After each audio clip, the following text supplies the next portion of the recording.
As an auto analyst in Ghana here, I would like to ask you one or two questions and see your views on that.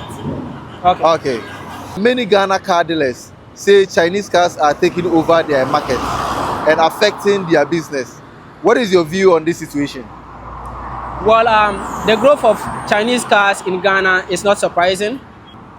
I think most Chinese manufacturers have improved significantly in quality, technology, safety, and design for the past decades. So, and I think they are offering vehicle prices that most middle-income consumers can afford. So, what we see now happening in the car market is not necessarily a takeover, but rather an increase in the market competition that is forcing the market to evolve.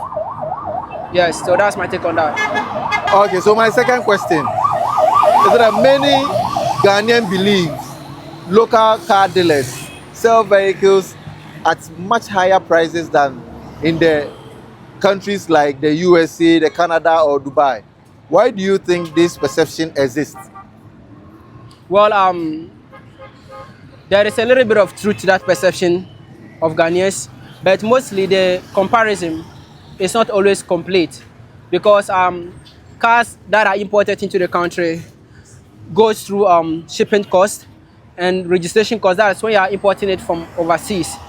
And when the car gets into Ghana too, we have port duties, we have taxes, and again, we have registration costs. When the car gets into the country, we have registration costs, and again, we have dealer overheads and other costs that happen at the port.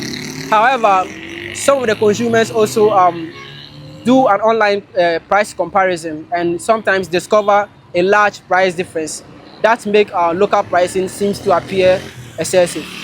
What factors make the cars sold by Ghanaian dealers more expensive than the same vehicle purchased abroad?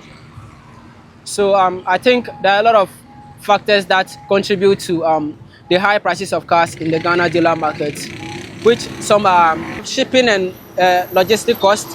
We have import duties and taxes, and again we have currency fluctuations like depreciation and exchange rate risk, and we have financing inventory. The major one is dealership operating costs such as rent, staff salary, and maintenance. You know, these cars when they get into the showrooms or garages and they are not bought yet, there are staff that are really taking care of these cars at the garage.